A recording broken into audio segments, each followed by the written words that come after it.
Welcome to Corporate Bytes. I'm Rich Bowers, and today I have the illustrious guest, Raymond McIntyre, here with me today. Ray, before I say hello to you, just a quick view into your background. Wonderful, wonderful experience in learning and development at E&Y, PwC, Sony, as well as a professor too. So great credentials, and we're happy to have you here today. But good morning, Ray. Good morning. Good morning. Thank you for having me. Not a full professor, in all honesty, an adjunct professor at both at Felician University and Bergen Community College. So yes, good times. Yes, I've had the opportunity to shape and mold young minds. I don't know where they are Awesome. today. I hope they're doing well. I'm sure they're succeeding with that type of guidance, and There we and go. There we and go. and during our conversation today, you're going to be doing the same thing. So we have one of actually both of our favorite topics, right? Is professional branding, and as the current manager of learning and development at Collabra, I know that you actually host this session live for the employees there. So I thought, who better to bring on and talk about professional branding than yourself? So thanks again for joining. Ready to dive in? Yes. Thank you. Uh, I appreciate it. It's in fact, it's this is a really important topic. We have a group of interns. Just going a little off topic here. sure. Yeah. We have summer interns, and one of the projects I have them working on is building out their professional brand plan. Oh, And I kicked off this event several weeks ago. We meet on a weekly basis, and I've been telling them that I had wished. I'm much older than you, of course, as you can tell, all gray hairs. But this one of is the only things that, audio, by the way, so nobody could tell. oh, okay, thank God. I don't want to traumatize people. Um, as I always joke, every time I walk by the mirror, I laugh hysterically.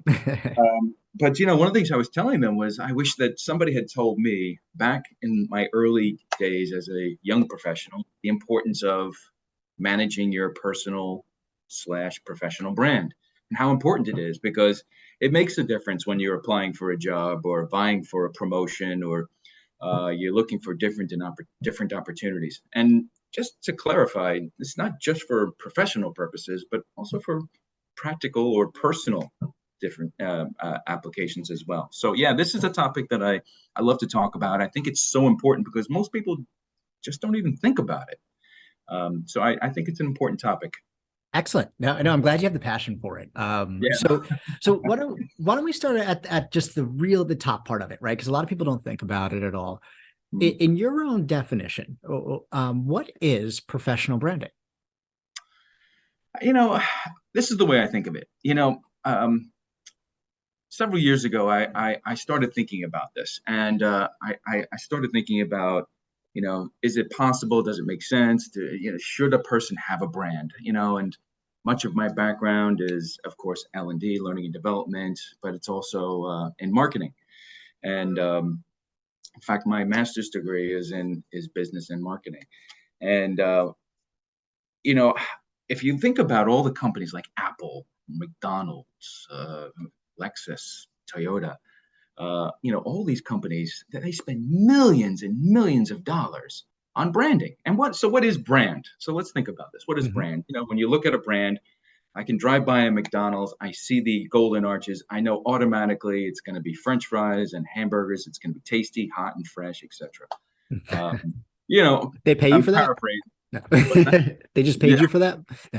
Yes, they did, in fact. And yes, it's fattening. It's not very healthy for you. I wouldn't do it every day.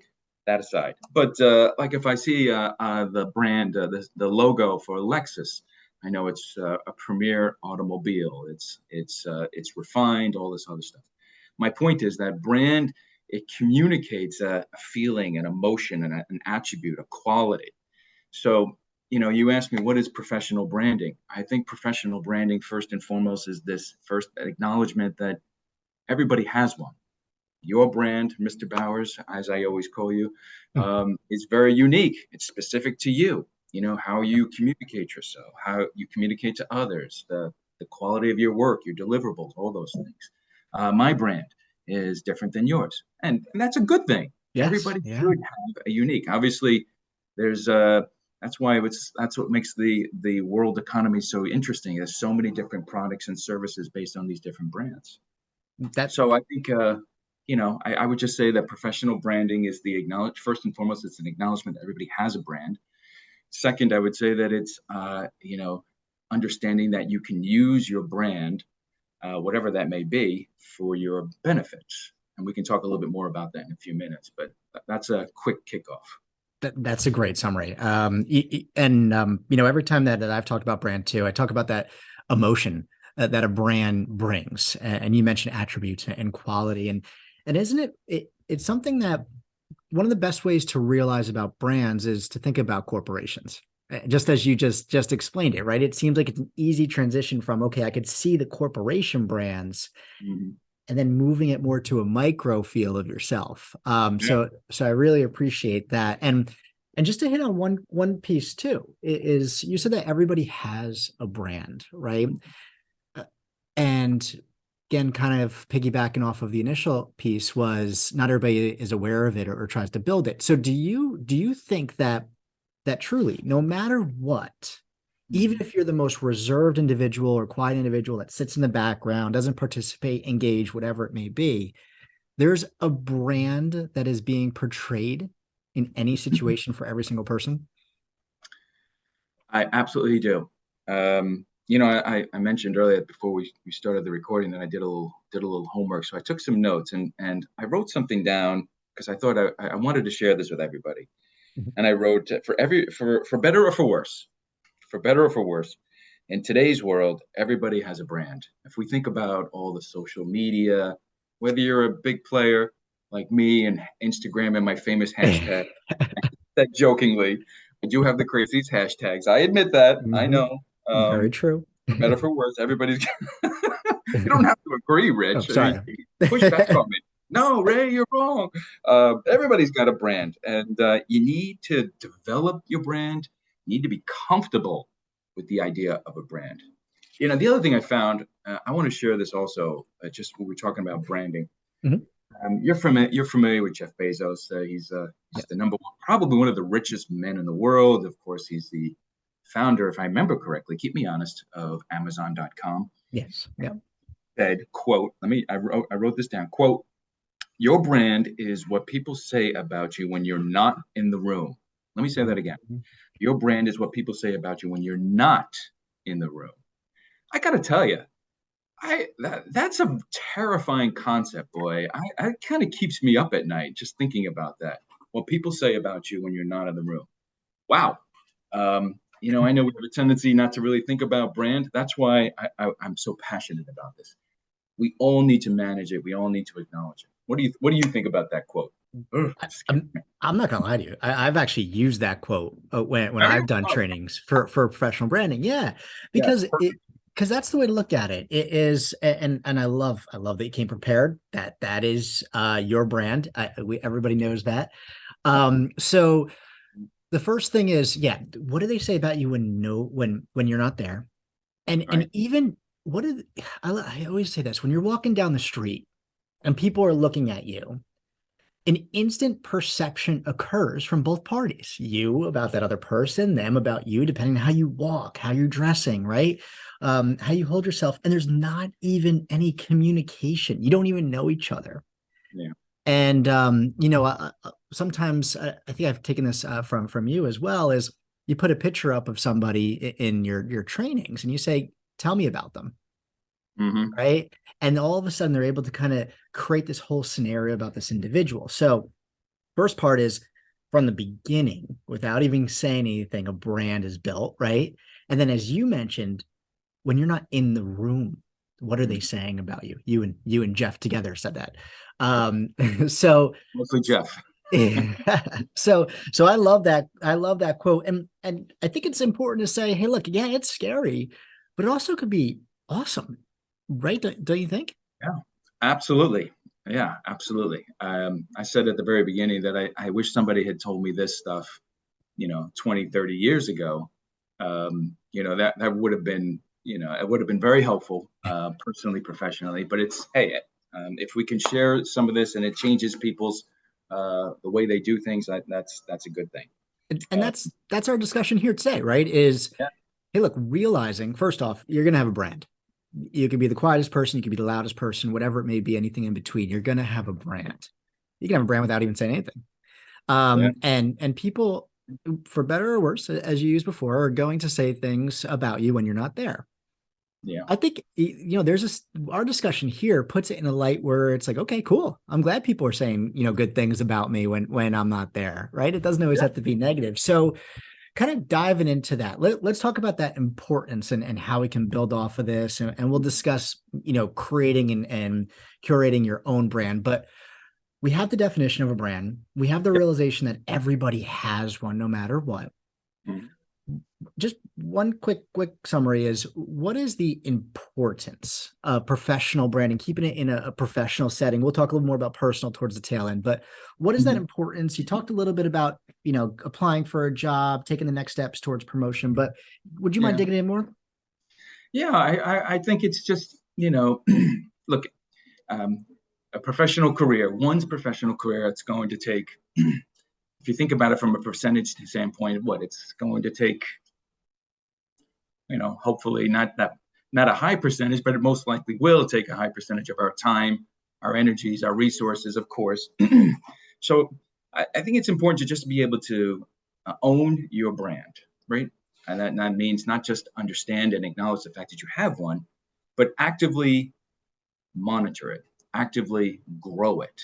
And what's really interesting about professional brand is, what you start out today in 5 years time or 3 years time or even 20 years later, you can make adjustments. Mhm. We can talk a little bit more about some of those things a little later, but Sure. I think it's just important. And that's why it's so important to monitor it, because where you are today versus where you are, not in the context of just tomorrow's date, but tomorrow, in the future at some point. You got to be able to keep an eye and make adjustments as you go forward. So it's incredibly Interesting. important. Yeah, I Yeah. do think it's really important. Yeah. And that's interesting, right? So to start off with what you mentioned was, obviously being incredibly important and making adjustments. It's not something that's going to occur overnight, right? Oh, I totally agree. Yes, sir. Yeah. Absolutely. Totally And right. would you even say the realization? So there's, and we're gonna bounce around a little bit here, but a question that I get asked that kind of caters off of what you just mentioned is, I want to create a professional brand. I want to be someone who's seen as a success, who's seen as a leader, who's seen as responsible. I think everybody really wants all of those. Hmm. Um, Sometimes some people aren't at those stages yet. So they have to kind of, do you feel like there's a realization of, hey, look, let's start at something that is obtainable and genuine first, and then you could start crafting and building up? That's a great question. I would say the first thing that you need to understand is, other than what we've just mentioned about acknowledging the fact that you have one, you need to foster it, is just to kind of understand, what's your purpose? What do you want your brand to say about you? So I agree with you, Rich. Be true to yourself, be authentic, and I know I always make jokes about every time I walk by the mirror, I laugh, and I do actually. That is true. But that being said, it's important to be able to look in the mirror and just kind of have that one-on-one. Mhm. I'm being not figurative, of course, having that one-on-one honest discussion with yourself. Just really understand what is it that what do you where do you want yourself? This is not a light switch, as you just mentioned. It's not something you flip on, turn off, and instantaneous gratification. Boom, here it is. It takes planning, it takes work, it takes introspection, it takes commitment and discipline. So it's to your point, Mr. Bowers. I totally agree. I think part of it is being honest with yourself, being authentic, and acknowledging the fact that once you've defined your purpose, just kind of thinking about where you want to go from A to B. And I really like that you stress that, right? Is, defining a purpose. What do you want? Don't blindly go out there and just say, let me just throw this trait in my toolbox. Yeah. So if I'm starting out in the corporate world, just let's say just joining the corporate world, and not we'll talk about a leader in a few, but just say somebody joining a corporate world. Do you think there's some obtainable brands that they should start out with in that toolkit, so to speak? Yeah, I think the first one of the first stops is maybe just identifying, what's your passion? What do you like doing? What do you love doing? What gets your heart rate up? Kind of understanding that. You know, for me, I love the idea of helping people to better understand things. That's why I've been an L&D guy for a long time. I love helping people. It's always been my passion. I can remember even as a kid, my dad would ask me, he'd say, "What do you want to do as when you're an adult?" Mhm. And I would say, "Dad, I'm never going to be an adult." And those that know me know that I might be an adult by age, but anyway, I digress. But the point is, teaching and getting involved, helping others, helping people to climb the next step. That's always been my passion. I've always enjoyed it. I've always loved it. It gets my heart up, my heart rate up. What what a Not great to the point of detriment. I hope. God I was willing. I was a little worried. I'm gonna have to run I over there know, really. to Take it Hackensack. easy. So yeah, you know what? I love that answer. Because it's not one that you hear all the time with the brand. You hear these ones of, again, I want to be a leader, I want to be in control, I want to, be known as a builder, whatever it is, but passionate to help others, and that is 100% genuine. From the experience that I had with you over all these years, but passionate to help others. So you're starting out with a genuine skill, almost, right? Passion, desire to do Yeah. it. And then you cultivate that more and more. And obviously you turned it into a career. How did you cultivate it more as you got into the work environment? Let's just pick that one. So you've taken a genuine trait that you have, Yeah. and then obviously, when you're a child, a little bit different than when you become a professional and people are, looking towards you for guidance. How did you cultivate that throughout the way?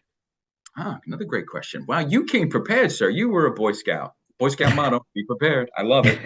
Um, Actually, I was a Boy Scout, Troop 137. No, I'm a strange duck. I get it. But no, anyway, that's awesome. no, I agree. It's a great point. And I may have shared this with you, publicly or privately or both. But I've always been very blessed, very fortunate. I always had great mentors, people that I respected because they were forthright, they were honest, they were transparent, they were credible, they were incredibly intelligent. They were, they had great credentials and expertise and experience. I had one back in my early days when I first started at Sony Electronics. One of my first bosses, my first manager, her name was Elaine Reck, and she had a very unusual management style. She believed that that it was okay to have some tomfoolery during work. It was okay to have honest discussions. She really promoted this idea of. I know it's a very popular phrase nowadays. Back then, back in the 19 blah blah blah, I won't say the years, but it was a long time ago. But yeah, she promoted this idea of having a growth mindset. She promoted just testing the water. So I would say, to answer your question, if there is a trusted resource, somebody who will give you honest, valuable insights, someone that will listen well, and somebody who has worked with you, that has experience with, or some experience working with you, kind of knows their ins and outs a little bit, they would probably can give you some guidance, kind of help you to find that direction, or help you to make course corrections as needed. Awesome. And that's again another add-on that I actually wasn't even expecting to chat necessarily about today was yeah, you don't have to do this alone. There's no reason to. And you and I have both been fortunate. We had a great mentor, and still do, with Raul Sharma, author of Habits for Miracles. Yeah. And right, and he's been somebody who at least from my end, a lot of empathy as well throughout his guidance.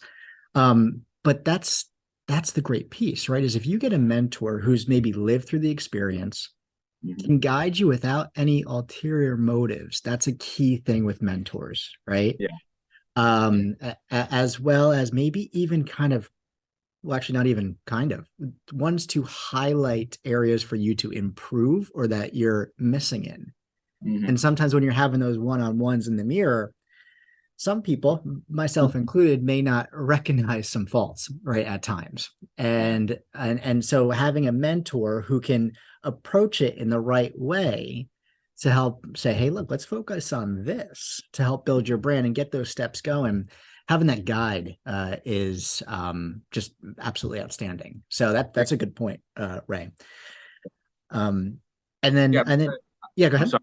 No, No. I please. was just gonna say, I mean, other than, we talked about, you know, defining your purpose, kind of going through that process, and then I've mentioned, identifying what those passions are, but also like your interest. What are they? Hobbies. What are those social networks, those social circles that you like to interact with? These will give you some tips and tricks as to, maybe some directional information that you'll need to help you to start to build one's professional brand. I just forgot to mention that. I just wanted to throw that out there. And I always like your approach with this. Every time we chat about it, it's so it's so real, right? Where your view of professional branding caters around pure genuineness, Yeah, passion, and a hobby. And you can see that in your own growth, right? Throughout your times as you share with me. yeah, yeah. Thank you. Yeah, Yeah. yeah. I agree. It's I look, as I've been saying, this branding, your professional brand. Think of it as kind of this. It's kind of like taking care of somebody, right? Mhm. You look after them, you worry about it. I mean, you don't want to worry, of course. I don't mean that in the overly concerned sense, but you want to you want to be invested in your brand. And so you want to identify, again, the kind of your purpose, your hobbies, your passions. You want to be able to identify a resource or two, hopefully more than two or three, somebody so you can get different points of view Mhm. who can help you to shape and mold and direct you with your brand. And you can even get ones that are in different areas, right? Oh, absolutely. Correct. Yeah. So not Great point. necessarily you and I both in learning and development. The mentor who Raul was learning and development too. But you're saying even outside of your industry or day-to-day responsibilities, right? Absolutely. Absolutely. Rich, beautifully stated. Love that. Yes, I totally agree. You're a very smart young man, sir. Uh, Yes, you are. I will Thank tell you. you that. You know, I totally agree, especially if you're young and your professional brand is just just kind of getting off the ground. Mhm. Venturing into areas or industries or identifying people within those industries or areas, I have always found that people are always willing to help. You ask, hey, I'm so and so, I'm Ray McIntyre, I'm looking to break into this industry. Do you have a few minutes of time to kind of, give me some insights to help me out? I Yeah, have found that most people, if they can't do it, they'll say, look, I'm happy to help, just not now. I can schedule a time for you 15 minutes later. We'll just meet over a cup of coffee, something. But I got to tell you, I have found that most people will be very helpful. So don't be shy. I guess that the message here is I have this famous, not famous, infamous uncle on my mother's side, the Italian side of my family.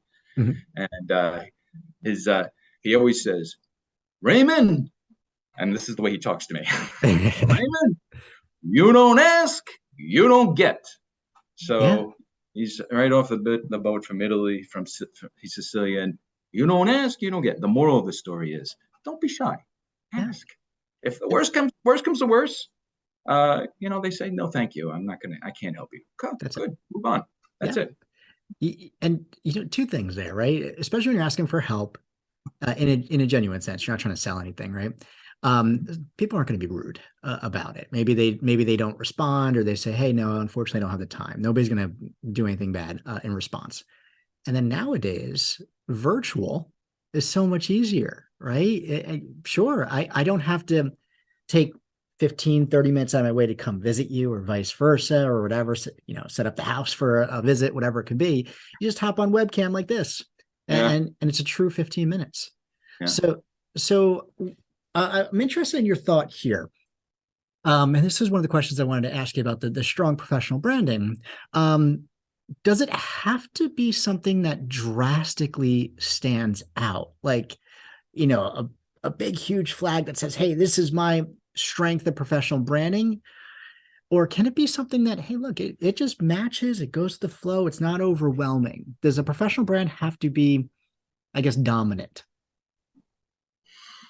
That's a really good question. Boy, again, very well prepared, sir. I think the answer is, and I know you're going to bust my chops on this. I think the answer is it kind of depends, right? Okay. And Yeah. if you want to, if you're a young person, young man, young woman, and you're looking to, your aim is to be the CEO, the vice president, the president of the company, then yeah, I would, probably have a more aggressive focus on my brand, and I'd focus on those skills and competencies that would make a difference, like harnessing or honing my leadership skills, knowing the industry, things of that nature.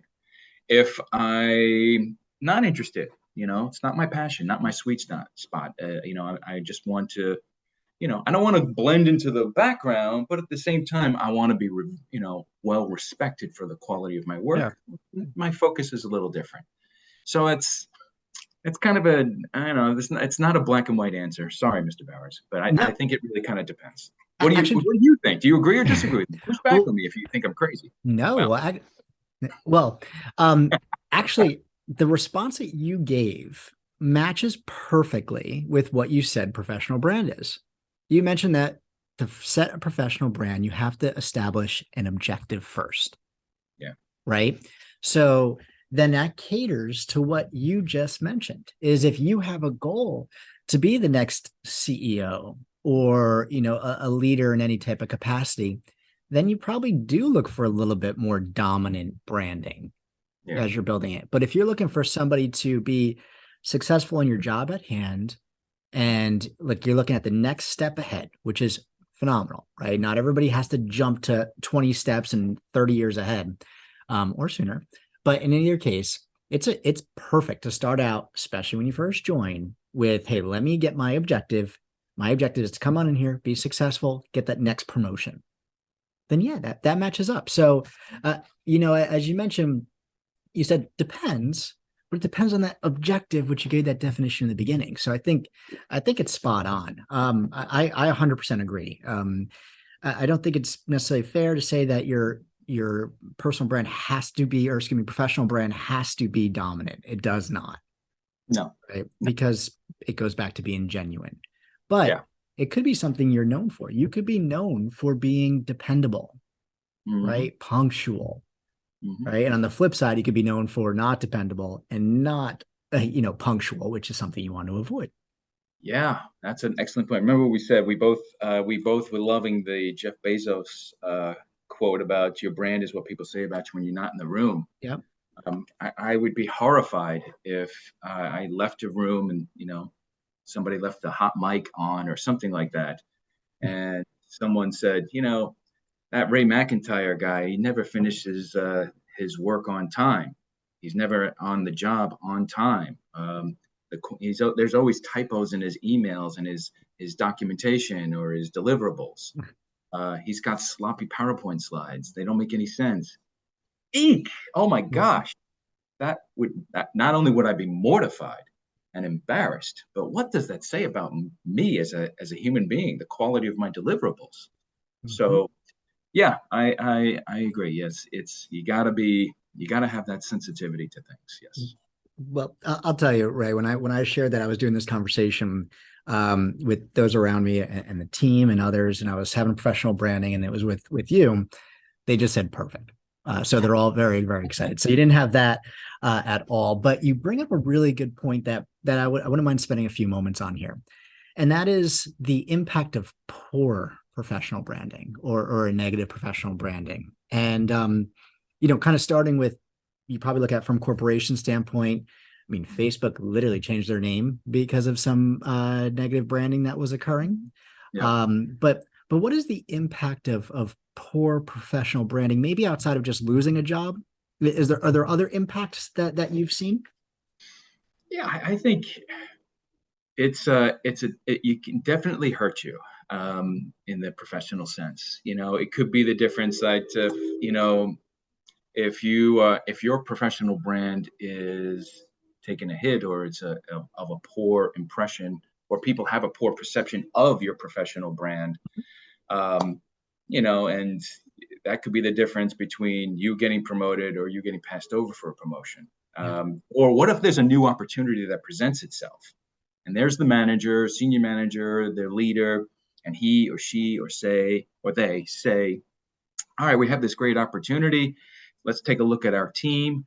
We've got 4 or 5 people. Well, this guy, this Ray McIntyre guy, well, I don't know, his brand, he's always late. He doesn't dress professionally well, or this or that. In other words, they list all the Yeah. negative attributes of your brand. Yeah. All right, take him off the list. So now I'm not being considered for opportunities, new opportunities. So yeah, it definitely can. It's definitely important. You definitely need to be aware of that, and you can have a negative impact on your brand. Yeah. And it sticks with you. One of an example I always give is you kind of think back to let's say high school. Let's throw it back a little bit. And there's a person that you think of maybe who didn't have a great professional brand or personal branding, right? And if you see them on the street, 20, 30, 40 years later, you still think about how they were in high school, right? You say, I'm not going to go talk to PD over there, whatever it may be. And it's decades later, and it sticks with you, and it can do exactly what you just mentioned. Is it could even be a year, 2 years in a professional setting where an awesome project comes up, Yeah. and somebody gets passed over for it because, like, remember that month where so and so was late every day or didn't turn something in? I don't know if we can depend on them for a project. Yeah.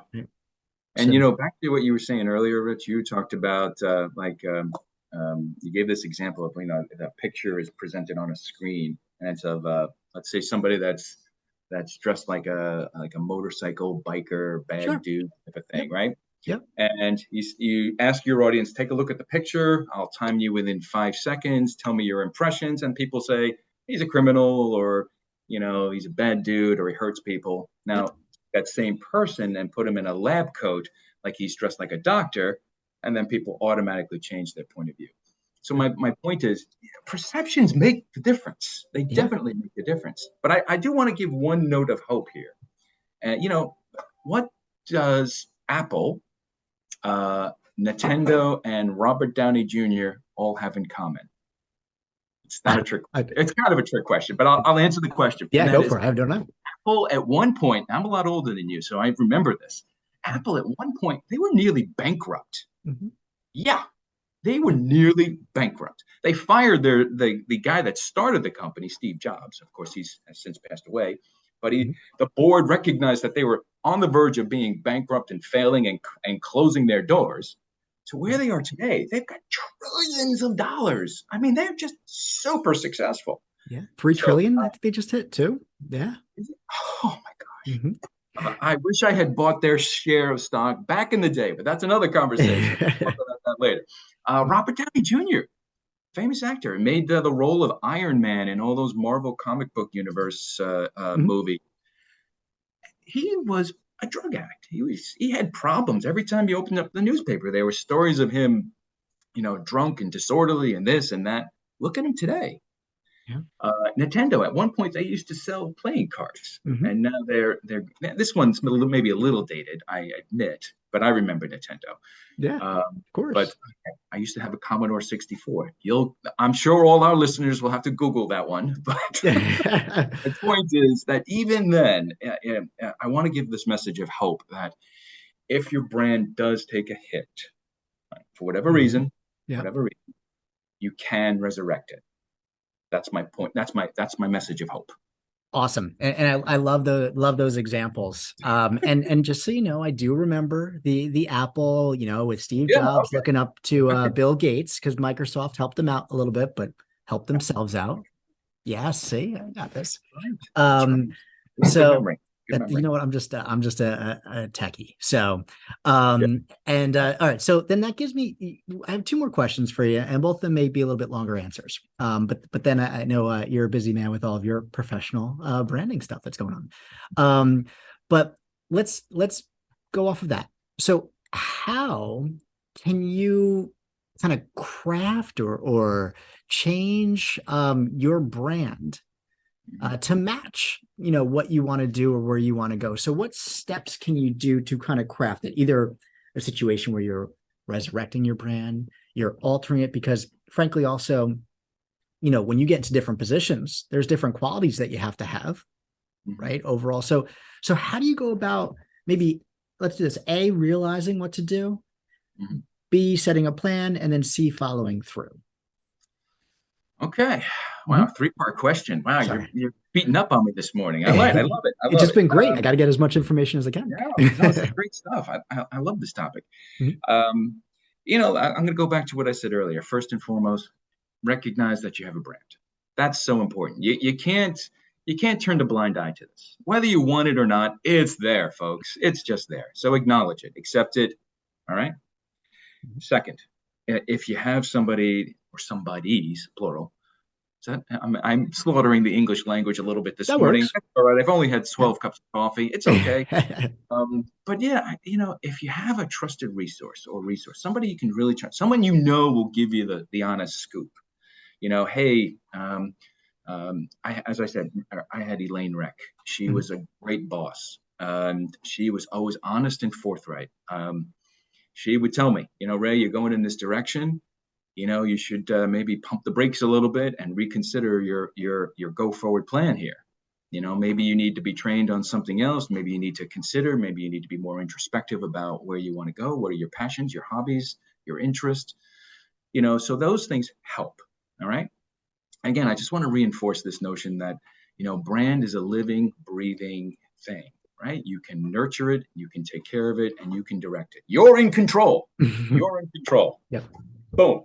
All right. The world is a crazy place. I think we can all acknowledge that, all agree to that. You're in control of your brand.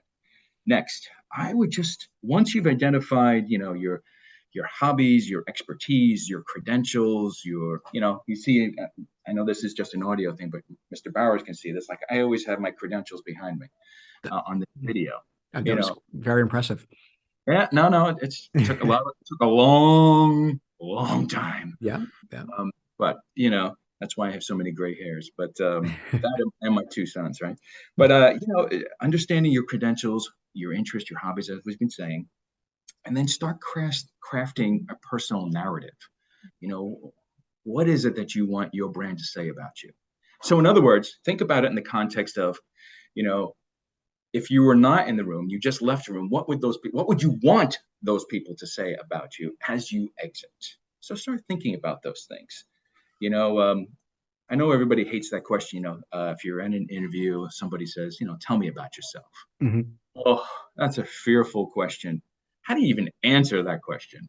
That's a tough one, Yeah. but I think it's important to start thinking about, one's experiences, reflect back on those experiences, those moments of joy or passion, and that will help you to construct your personal narrative. I think that's the next step. So define your purpose, you know, um, audit your professional brand as it currently stands. Start thinking about and constructing your personal narrative. I think is the next step. And what do you say? What do you say? Do you think I'm on the right track so far, Mr. Uh, Barris? I think you're great. I actually have a couple. Sorry, I have a couple follow up things for that too. Please, No, jump I in. think let's go kind of in reverse. So yeah, tell me about yourself. When they ask that question, when you're talking about talk about your brands, right? You're highlighting what you want to be known for in the interview setting and give examples. So again, kind of establishing that. So perfect there. Yep. Yeah, I think you're totally right. I mean, you have overall from that takeaway that I got there, Ray, Mhm. was there has to be a game plan and one that's obtainable, Yes. right? You have to set up, you have to follow it. Now, you and I had a previous discussion on creating good habits. Building a brand takes good habits as well, right? To get there.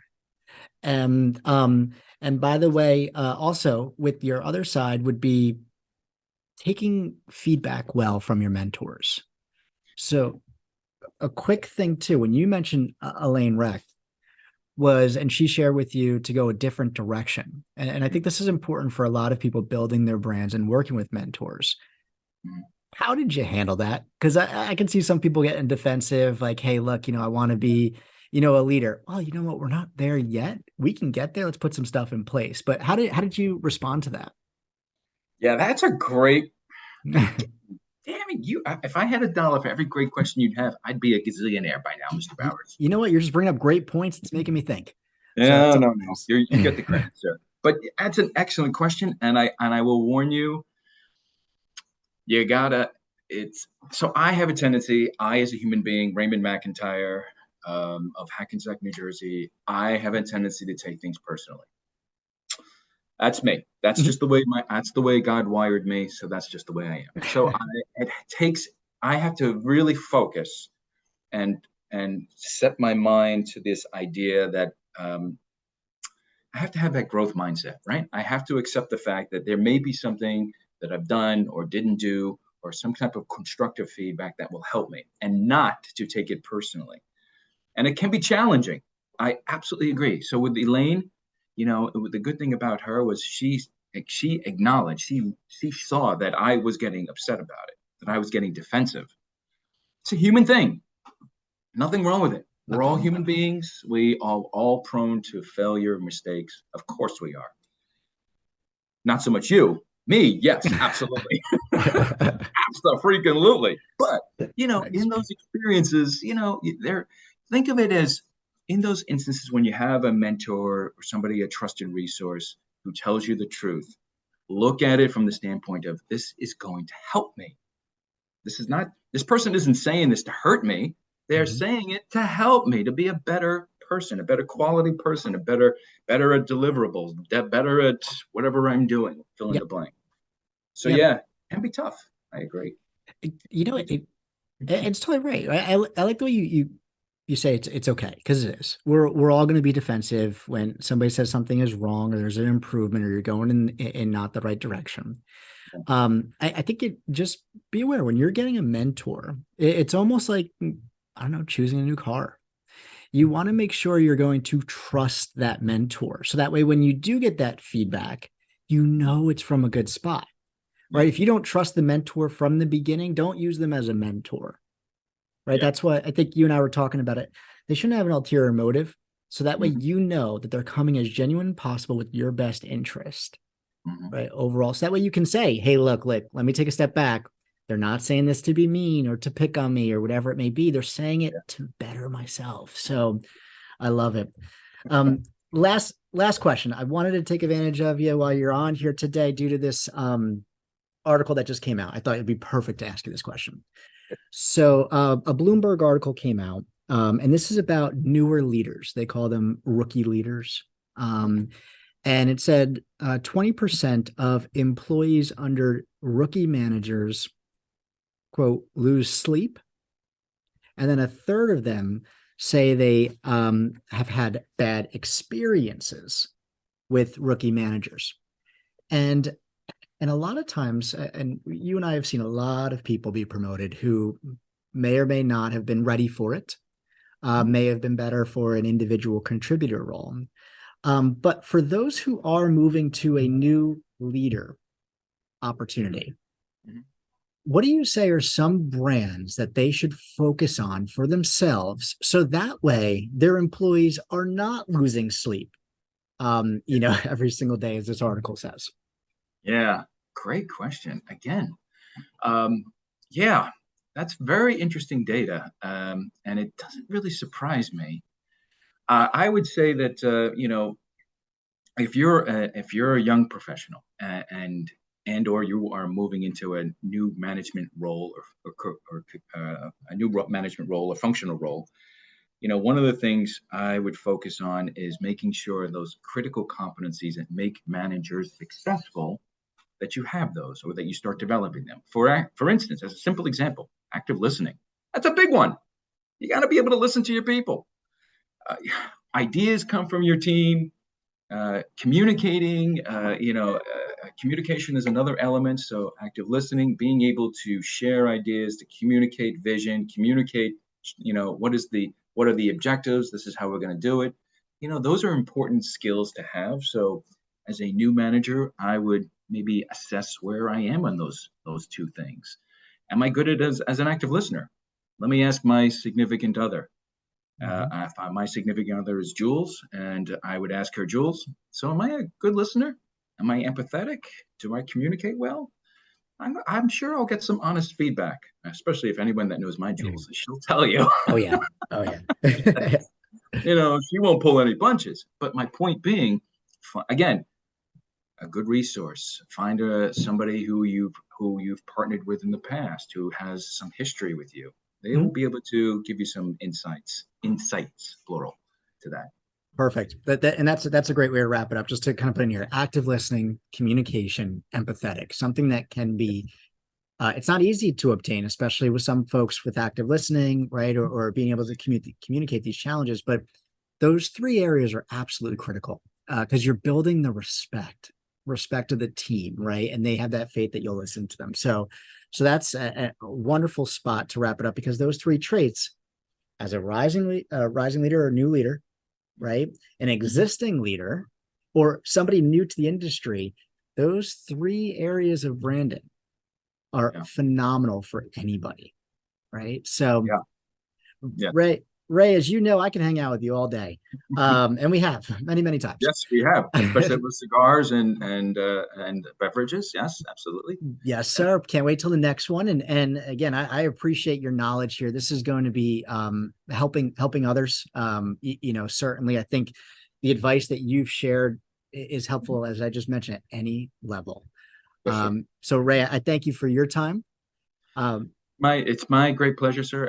Please, if anybody needs any help, I always tell people I'm always happy to help. So please, I guess part of my brand, right? I love helping people. So if you guys have any questions, follow up, please rope me in. I'm always happy to help. Always.